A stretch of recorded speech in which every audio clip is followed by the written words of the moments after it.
అందరికీ నమస్కారం. Welcome to it's you TV. ప్రస్తుతం మనతో పాటు ఉన్నారు ప్రముఖ జ్యోతిష్య పండితులు, సంకల్ప మందిర్ నిర్వాహకులు బ్రహ్మశ్రీ నందిబట్ల శ్రీహరి శర్మ గురువుగారు. గురుగారితో మాట్లాడి మరిన్ని విషయాలు తెలుసుకుందాం. నమస్కారం గురుగారు.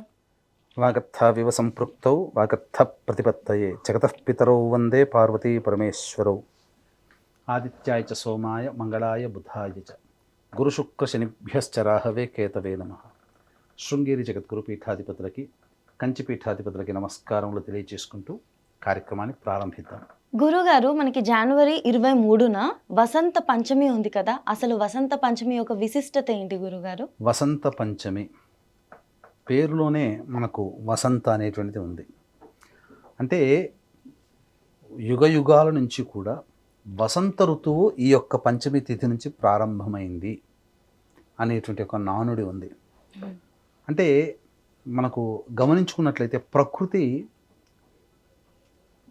పరవశించేటువంటి సమయం ఈ రోజు నుంచి ప్రారంభమవుతుంది.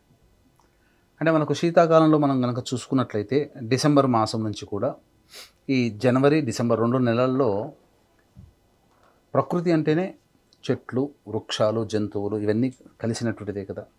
ఈ ప్రకృతిలో చెట్లు ప్రధానం. ఈ చెట్లకు ఉన్నటువంటి ఆకులన్నీ కూడా రాలిపోతాయి. ఇక ఈ వసంత పంచమి నుంచి నూతన ఉత్తేజముతో, చిగుర్లతో ఆకుపచ్చని వాతావరణం నెలకొల్తుంది. అంటే చిగుర్లు పూయడం అనేటువంటిది అప్పటి నుంచే ప్రారంభం, చిగురించడం. అంటే ప్రకృతి అంతా శోభాయమానంగా ఉంటుంది. ఈ రోజు నుంచి ఆనందకరమైనటువంటి వాతావరణం ప్రపంచవ్యాప్తముగా ఉంటుంది అనేటువంటి ఉద్దేశం ఈ వసంత పంచమి. పైగా దీనిని మదన పంచమి, శ్రీ పంచమి అని కూడా పిలుస్తారు. ఇక ఈ వసంత పంచమి రోజున మనకు ప్రధానంగా విశిష్టత మనం గురించి తెలుసుకోదనిస్తే, ఈ రోజున సరస్వతీదేవి యొక్క ఆరాధన, జ్ఞానానికి ప్రతీక అయినటువంటి సరస్వతీదేవి యొక్క ఆరాధన చేయడం అనేటువంటిది ప్రపంచవ్యాప్తంగా, అందున హిందూ సనాతన ధర్మాన్ని పాటించే వాళ్ళందరూ కూడా ఈ రోజున అమ్మవారిని పూజిస్తారు. ముఖ్యంగా అమ్మవారి పూజా విధానంలో మనం చూసినట్లయితే చక్కగా పొద్దున్నే లేవగానే కాలకృత్యాదులన్నీ తీర్చుకొని చక్కగా తెల్లటి వస్త్రము కానీ, లేదా ఈ కనకవర్ణం అంటే పసుపు పచ్చ రంగు వస్త్రము కానీ ఆ పీట మీద వేసి, ఆ పీట మీద అమ్మవారి చిత్రపటం, సరస్వతీదేవి అమ్మవారి చిత్రపటము కానీ, లేకపోతే సరస్వతీదేవికి దశమహావిద్యల్లో అంతరిక్ష దేవతగా వెలసిల్లుతున్నటువంటి మాతంగీదేవి కానీ, రాజశ్యామలాదేవి కానీ ఆ అమ్మవారి చిత్రపటాన్ని పెట్టి చక్కగా పూలమాల, తెల్లటి పుష్పాలు అంటే శ్వేతవర్ణముతో అనేటువంటిది ఆరాధన చేయాలి. శ్వేతవర్ణము అని అంటే మనం ఉండేటువంటి అమ్మవారి చిత్రపటం కూడా మనకేదో రవివర్మ గీసిన చిత్రమే మనకు ఎక్కువగా అందుబాటులో ఉంటుంది. ఏదో ఒక బండరాయి మీద కూర్చొని అమ్మవారు ఉండడం, వీణ పట్టుకొని అలా నిలబడినట్టుగా కూర్చున్నట్టుగా ఉండడం, నెమలి ఉండడం, ఇలా కనిపిస్తుంది. కానీ ఈ వసంత పంచమి రోజున మనం పూజించే దేవత యొక్క విధానము ఎలా ఉండాలంటే, అమ్మవారు ఒక సరస్సులో ఉండగా పద్మము మీద కూర్చొని ఉండి, శ్వేత వస్త్రములు ధరించి, హంసం వాహనానిగా ధరించినటువంటి ఆ అమ్మవారు ఒక చేతిలో దండమా అక్షమాల, ఒక చేతిలో పుస్తకములకు సంబంధించి వేదాలకు సంబంధించింది, ఒక చేతి అభయహస్తము, వరదహస్తము, ఒక చేతిలో వీణను పట్టుకొని ఇలా ఉన్నటువంటి రూపాన్ని, అమ్మవారిని మనం ధ్యానించాలి.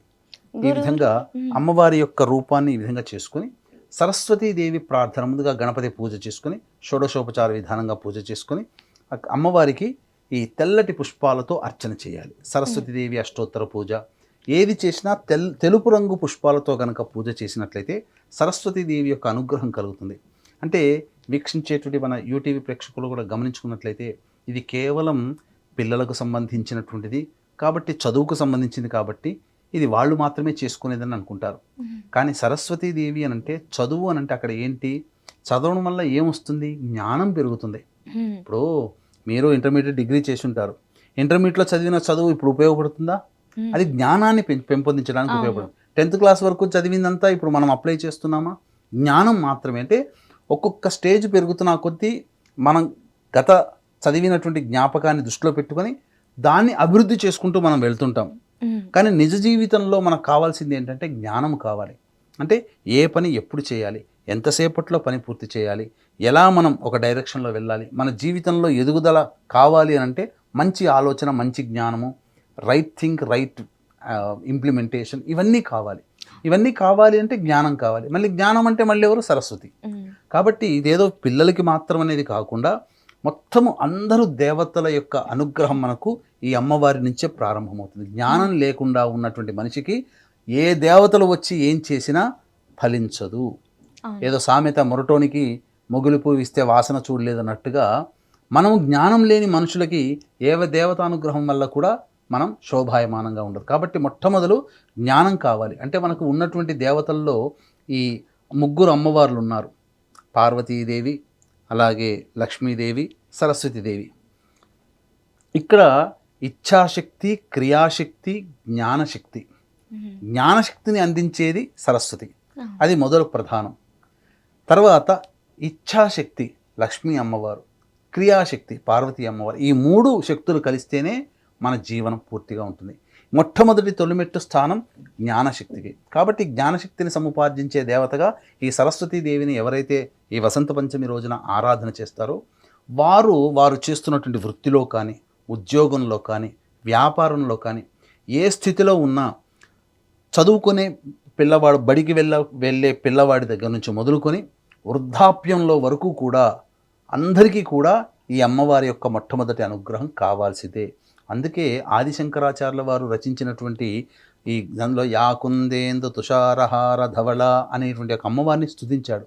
అది స్తుతించిన పిదపనే ఆ స్వామి వారికి, ఆ ఆదిశంకరాచార్యుల వారికి సమస్తమైన జ్ఞానం, విద్యలు అన్నీ కూడా లభించి తత్ఫలితముగా మనకు ఈ కలియుగానికి గురువుగా భాసిల్లారు. గురువుగారు, ఇప్పుడు ఇందాక మీరు చిత్రపటం పెట్టుకోవాలి, ఎలా పూజ చేయాలని చెప్పారు కదా, పూజా విధానం అంటే ఎటువంటి శ్లోకాలు చదువుకోవాలి ఆ రోజు జపించడానికి? మొట్టమొదట ఆ పూజకి విధానంగా ఆ చిత్రపటాన్ని పెట్టుకొని చక్కగా పూలమాల వేసి అమ్మవారికి మొట్టమొదటిగా గణపతి పూజ చేసుకొని సంకల్పం చేసుకొని, నేను చేస్తున్నటువంటి పనుల్లో నాకు విజయం కలగాలి, మంచి జ్ఞానము, అనుకున్న పని సకాలంలో పూర్తి అవ్వాలి, పాజిటివ్ థింకింగ్లో నేను ఉండాలి అనేటువంటి ఒక సంకల్పం చేసుకొని అమ్మవారికి షోడశోపచార విధానంగానైనా చేసుకోవచ్చు, లేదా పంచోపచార విధానంగానైనా పూజ చేసుకోవచ్చు.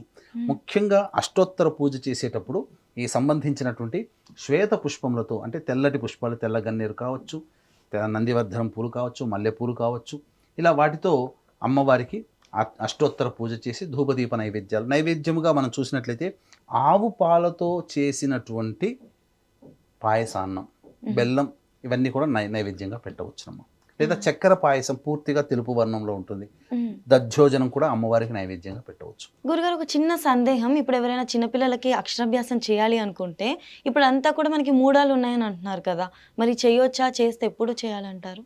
ఇది చాలా మందికి సందేహంగా ఉన్నటువంటి దినం. ఎందుకంటే ఈ యొక్క వసంత పంచమి రోజున ప్రధానంగా అమ్మవారి పూజ చేసుకోమని చెప్పారు.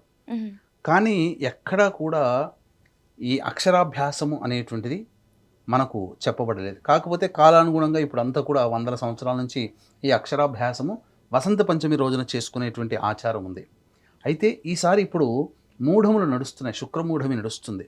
ఈ కారణం చేత ప్రధానంగా అక్షరాభ్యాసం అంటే ఏంటమ్మా, మన జీవితంలో ఏది చేసినా మొట్టమొదటి పని ఎప్పుడు కూడా తిదివార నక్షత్ర యోగ కరణాలు అన్నీ సరిగ్గా ఉన్నవి చూసుకొని, ఎటువంటి సంబంధించినటువంటి దుష్ఫలితాలు లేకుండా ఉన్న సమయంలోనే పని చేస్తాం. అంటే శిశువు పుట్టిన దారభ్యత, సూర్యుని చూపించడం కానీ, భూమి మీద పడుకోబెట్టడం కానీ, అలాగే కొత్త వస్త్రములు ధరించడం కానీ, ఫస్ట్ టైం చేసేటివి.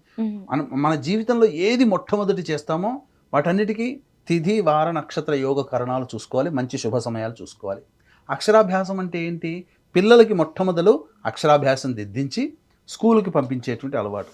మరి మొట్టమొదట చేసేటువంటిది ఈ మూఢాలు ఉన్నప్పుడు చేస్తే సరైనటువంటి సమయం కాదు. కాకపోతే ఆల్రెడీ అక్షరాభ్యాసం జరిగి స్కూల్కి వెళ్తున్న పిల్లలు మామూలుగా పూజ చేసుకోవచ్చు, అంతే తప్ప ఇప్పుడు శాస్త్ర ప్రకారం అయితే మాత్రం అక్షరాభ్యాసము మూఢాలలో పనికిరాదు. కానీ కొంతమంది చెప్తున్నటువంటిది ఏంటంటే క్షేత్రాలలో ఈ సంబంధించినటువంటి పూజ చేసుకోవచ్చు, దానికి ఏం తప్పు లేదు, మూఢాలతో సంబంధం లేదని అంటున్నారు. కానీ వాస్తవానికి శాస్త్ర ప్రకారం చూసుకుంటే ఎక్కడ మూఢములలో చెయ్యకూడనటువంటి పనులు ఏవైతే ఉన్నాయో అందులో ఈ అక్షరాభ్యాసం ఒకటి అని చెప్పవచ్చు. వీలైనంత వరకు కూడా ఈ సమయంలో చేయకపోవడమే మంచిది అని అంటారు.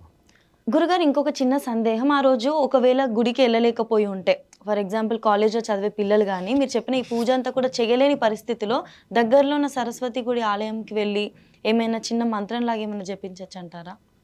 సరస్వతి దేవాలయంలో మన తెలంగాణ ప్రాంతంలో అయితే బాసర క్షేత్రంలో ఉంది. కొన్ని చోట్ల అమ్మవారికి ప్రత్యేక ఆలయాలు అనేటువంటివి ఉన్నాయి.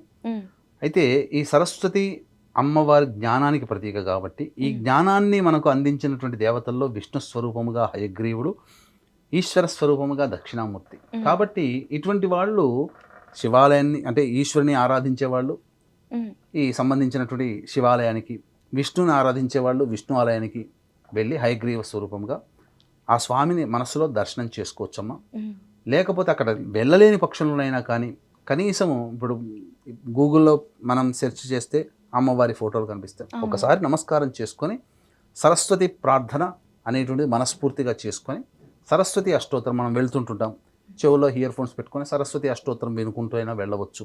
సాయంకాల ప్రదోషకాల సమయానికి చేరుకున్న తర్వాత కాలకృత్యాలు తీర్చుకొని ఎవరి ఇష్టదేవతకి వెళ్ళి వాళ్ళు ఆ రోజున ఆ స్వామి దగ్గర కూర్చొని అష్టోత్తర పూజ కనుక చేయించుకున్నా సరిపోతుందమ్మా. లేదా జ్ఞానానికి ప్రతీక నవగ్రహాలలో గురువు కాబట్టి గురువు ఆరాధన అనేటువంటి చేయాలి. మళ్ళీ ఇక్కడ గురువు అనగానే మళ్ళీ ఇంకేదో మనకు సంబంధించినటువంటి మనకు సంబంధించిన గురువుల దగ్గర కాకుండా ఈ బాబాల దగ్గరికి వెళ్ళడాలు, బాబాల ప్రార్థనా మందిరాలకు వెళ్ళడాలు కాకుండా శివాలయానికి దక్షిణామూర్తి, హయగ్రీవుడు విష్ణు ఆలయానికి ప్రతీక కాబట్టి ఈ రెండు దేవతల యొక్క దేవాలయాలకి వెళ్ళడం చాలా మంచిది. ఇక అన్య దేవాలయాలు అన్య సంబంధించినటువంటి గురువులని మనం ఆరాధించిన ఉపయోగం లేదు. పిశాచ ఆరాధన తప్ప ఇంకా ఏమీ రాదని చెప్పవచ్చు. ఖచ్చితంగా గురుగారు, వసంత పంచమి యొక్క విశిష్టత, పూజా విధానం మా అందరికీ తెలియజేసినందుకు ధన్యవాదాలు. సర్వం శ్రీ ఉమామహేశ్వర పరబ్రహ్మార్పణమస్తు.